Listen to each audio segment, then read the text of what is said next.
Bruno, antes do poker, né? Eu tenho, para quem não sabe, tenho 37 anos, faço 38 agora em agosto. Então, realmente, já tô chegando mais pro... Daqui uns dias tá nos seniors. Daqui a pouco já pode jogar os seniors. Quem sabe o bracelete vem aí. Né? Vai ser, já que não dá mais, já, todo mundo já tem bracelete, né? Pelo menos é o primeiro bracelete sênior do Brasil. Sim. Aí já tem um... É exclusivo, né? É exclusivo. Então comecei o Bruno antes do poker, né? Eu tenho 37 anos, eu sou formado em publicidade e propaganda. Agora também ele pai, então sou tio. O tio Bruno tá aqui lá perto. Exato, o tio Bruno é forte demais, então acho muito legal. Cara, sempre de pequeno, sempre fui muito vinculado a esportes, né? Sempre fiz muitos esportes, futebol. Até 7 anos atrás jogava sempre, depois eu desisti, vou falar para vocês por causa do joelho, operei e tudo mais. Comecei a ficar mais velho também, você tem que começar a economizar esportes. Sim. Não, e principalmente futebol, cara. Eu jogo toda semana saio um machucado, depois dos 30 anos não tem como. É tipo uma roleta russa. Quem vai ser o da... É tipo isso. Então aí eu meio que parei. Mas sempre tive muita competição, né, comigo. Aí de pequeno, cara, eu jogava muito jogo de carta, aliado a isso, eu gostava muito de Magic, jogava muito Magic, eu e o poker. Ele que fala assim, como a gente começa a jogar junto, vou contar essa história também, mas ele que fala assim, ó, vem cá jogar poker. A gente jogava muito Magic, tem até uma passagem que uma vez o meu pai até contou essa passagem quando eu fiz uma palestra lá no H2, que eu fugi de casa com, sei lá, tinha uns 15 anos, eu desapareci. Aí meu pai ficou louco procurando onde que o Bruno tá, ligou para todos os meus tios, primas, amigo, pai de amigo e tal. E eu tava numa loja que chamava Forbidden Planet na época, que era uma loja de Magic, de carta. Fiquei lá jogando a tarde inteira. Esqueceu da vida. Não tava fazendo nada de mal, tava só, mas né, era novo e tal. Meu pai trabalhava, saía cedo, voltava à tarde, e minha mãe a gente perdeu muito cedo. Então ficava eu e meu irmão em casa. Eu falei, eu vou lá jogar. Eu fui lá jogar, fiquei lá jogando. Sei que quando eu voltei para casa, umas 8 horas da noite, tava tudo escuro assim. Já tinha meu tio me pegou pelo cangote, assim, velho, veio me puxando, assim, falando, Bruno, seu pai ligou até pra polícia e tal. Mas então. Pô, eu tava lá nerdeando, jogando meu Magiczinho tranquilo. Pô, eu tava ali e tal, não tava nem apostando. Mas falei isso porque eu sempre tive esse lance de jogos, né, de competição e tal, né, desde pequeno. Aí, quando você pergunta também o que o Bruno queria ser quando criança, cara, eu não tinha algo assim que falasse, nossa, é isso que eu quero ser, sabe? Eu saí do colégio, eu acho que a gente sai muito mal preparado do colégio, sem saber o que a gente quer fazer. Eu saí querendo fazer direito, inclusive fiz direito 3 meses, já na hora, visto que não é o que eu quero. Aí, só pra você ter uma ideia, eu saí, fui pro cursinho, aí eu prestei geografia, arquitetura, tipo, as coisas nada a ver, assim. Tirou pra tudo quanto é lado. Administração, arquitetura, geografia, e no final fiz publicidade, sabe? Tipo, você vê como eu tava decidido, né? Eu tava bem claro o que eu queria, assim. Então, tipo, eu não tinha muito isso. Fui pra publicidade porque eu sempre gostei também de música, sempre toquei violão e tal. Achava que isso tinha alguma coisa a ver, assim, a parte criativa. Achava que publicidade envolvia bastante parte disso, podia me dar bem. E aí, em 2007, eu já trabalhava e estudava. E o meu amigo Diego, que eu falei pra vocês, ele falou, cara, vamos jogar poker na casa do Rafão, que era um amigo nosso. Rafão, Léo, Vitão, eu, Diego. E, puta, cara, eu sempre fui muito cagão pra essas coisas, sabe? Tipo, colocar dinheiro. Colocar dinheiro e tal. Sempre fui muito comedido com essas coisas, né? Não vim de família rica, assim, que você... Não vim, obviamente, meu pai me deu muita condição, sempre morei bem, sempre tive minhas coisas, mas não podia... Meu pai não me dava mesada. Sim. Eu nunca tive mesada, assim. Tinha comida pagava as coisas, tinha comida nas cartas, as coisas, e eu sempre quis ir atrás das minhas coisas. Acho que tem uma coisa meio que de sangue ali. Eu e meu irmão, quando a gente era mais novo, a gente fazia umas coisas para vender dentro do prédio.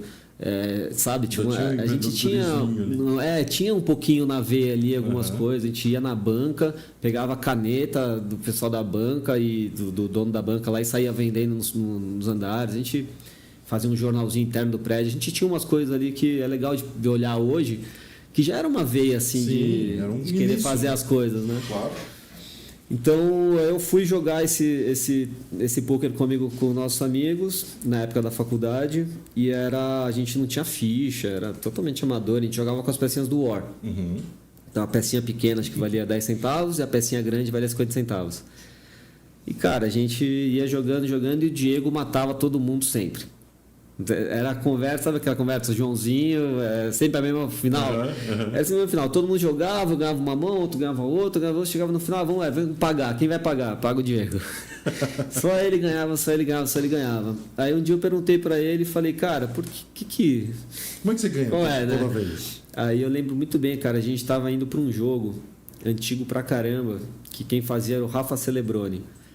Na época o Decano jogava, o Mojave jogava, cara, os caras o Decano passava, a turma parava, né? Tipo, quando eu comecei a jogar, o Decano já jogava EPT de 5K Bahia. Essa é a conta, assim. Ele já tava tendo resultado, assim, de 5K Bahia, eu tava jogando com pecinha de War. Era essa mais ou menos a... Então, aí a gente tá indo para esse torneio, que era um torneio, assim, R$50, 15 ia para pizza, comida e 35 ia para o prize pool. Era um negócio tipo, super acessível, super legal, só entre amigos. E o Diego trouxe para mim uns impresso, né? Ele imprimiu os artigos do Clube do Poker. Você lembra dessa época? Você pegou essa época? Acho que eu não peguei, mas eu ouvi falar nas minhas pesquisas ali, um negócio de Clube do Poker, que era o Raul Oliveira e o Christian Cruel, que eles traduziam artigos e tal. Eles tinham um materialzinho ali de poker para ensinar. E aí, cara, eu comecei a ler aquilo lá. Falei, puta, que legal, pot odds, que é isso? Né? Você começar a entender ali alts, como calcula, ranges, legal, puta, muito legal. Valor e blefe. Acho que valor e blefe é a primeira coisa que quando você lê, você fala assim, nossa. Caralho, é por isso que eu tô gostando? É a primeira aha moment ali do poker, né? E aí, comecei a jogar, aí voltei, né? Fui lendo, eu lembro que eu fui lendo essa parada no carro, assim, eu lembro, essa memória é muito viva pra mim. E aí depois eu voltei e comecei a devorar tudo que tinha lá. A pouca coisa que tinha, não tinha muito, e não é culpa deles, é porque não tinha muito mesmo. Não tinha muito material, nem em inglês tinha tanto material. Exato, e eles traduziam ainda umas coisas, eles faziam um trabalho super legal. E aí eu comecei a jogar com meus amigos e comecei a ganhar. Aí, inclusive esse jogo que era na casa do Rafão, eu trouxe pra minha casa. Já falei, agora eu vou. Tomara que eles estejam assistindo isso daí, cara. Acho que o Diego é difícil, tá? Porque ele não é muito ligado, mas talvez o Léo vai estar aqui assistindo. Eu puxei pra minha casa. Aí era sempre em casa. Nossa, aí foi legal pra caramba, assim. Foi uma época que hoje em dia eu posso falar, mas... Cara, eu trabalhava, estudava e jogava. E eu gosto de falar que não fazia nada direito, né? Tipo, tudo daquele jeitão. Por exemplo, faculdade. A faculdade ali eu já estava vendo que não era... Você chegou a trabalhar na área de publicidade? Trabalhei. Nessa época eu já trabalhava... Qual área que você escolheu, que você foi? Cara, meu primeiro emprego foi na Cato Online, como telemarketing, como cobrança. Cara, o pior emprego do mundo, cara. Eu tinha que cobrar a cara que tá sem emprego. Tá procurando emprego. E eu fui demitido né? Eu fui demitido por causa disso mesmo, porque eu lembro que eu tinha...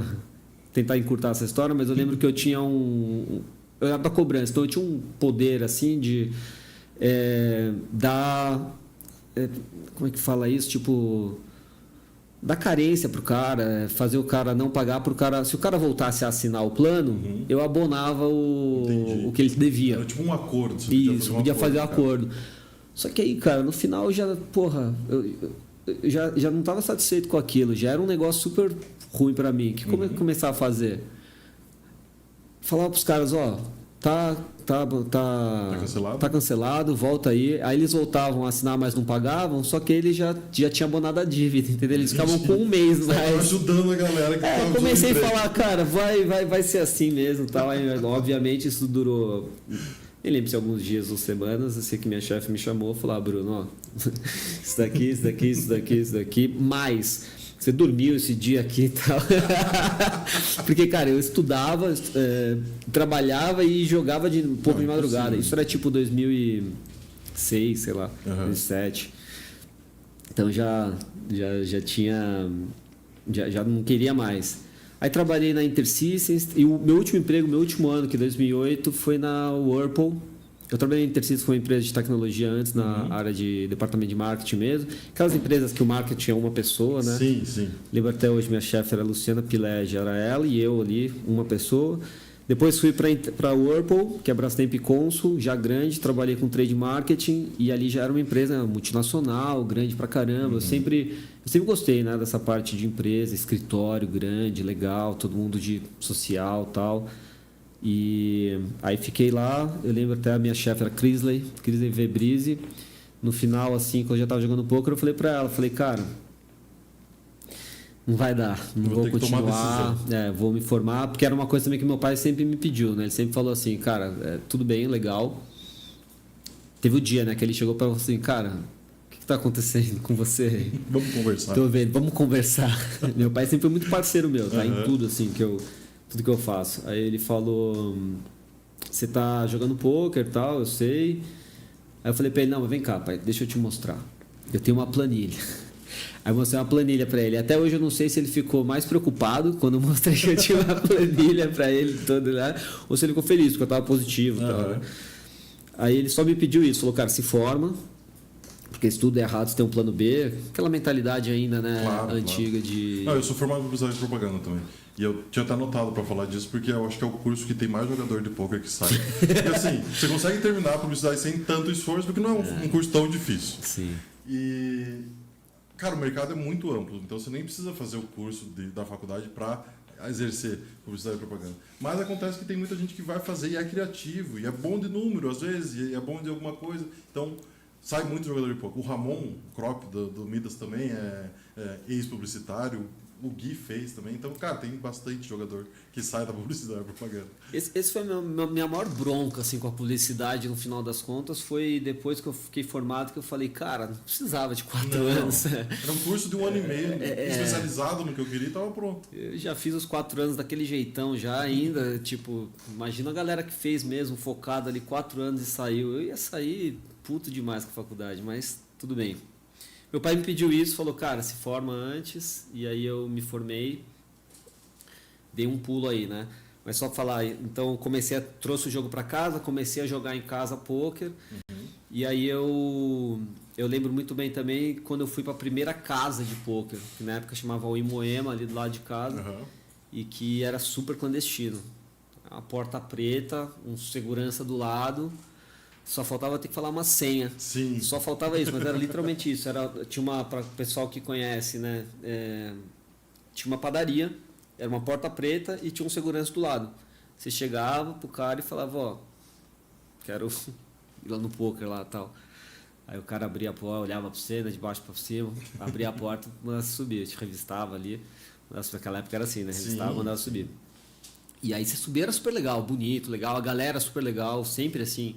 Eu acho que isso é uma coisa que até hoje em dia ainda tem esse tabu, esse preconceito e tal, mas quando a pessoa conhece mesmo e vai no clube de poker, hoje quando vai no H2 lá, a galera olha e fala, nossa, nem imaginava que era assim, tão legal, tão... Né? Tão clean, né? A galera tão tem clean. aquela impressão de fumaceira e tal. Exato. Eu lembro que na Liga Curitibana eu levei minha mãe para comer um sanduíche uma vez lá. Porque eu tava jogando cash todo dia. Então eu levei ela para comer um sanduíche e ela falou, mas filho, é tão familiar no lugar, então eu falei, mãe, viu? É tranquilo, calma, tá tudo certo. E cada vez tá ficando mais assim. E aí eu fui... Desculpa, essa época ainda era bem antes daquela época que eu tinha na Clodomiro Amazonas, antes de ir pra Rua Iguatemi, você tá falando de antes disso ainda, né? Cara, eu tô falando na época, deve ser da época, porque eu tô falando, essa época, por exemplo, eu não conheço o H2 ainda. A gente tá em 2008... Eu tô ali, eu vou conhecer o H2 em 2009. 2009, quando eu conheço o H2, a gente já tá na Iguatemi. Talvez em 2008 fosse antes da Iguatemi, que era na Mariano Correia, acho que era, antes da Iguatemi. Isso. Mas Nossa. o H2 já mudou 3 vezes de lugar depois disso.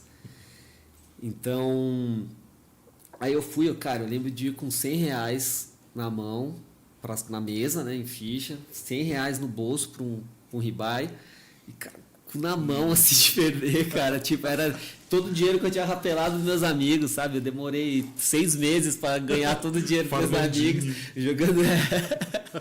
E aí eu ia lá, você é louco, foldando rei, sabe? Tipo...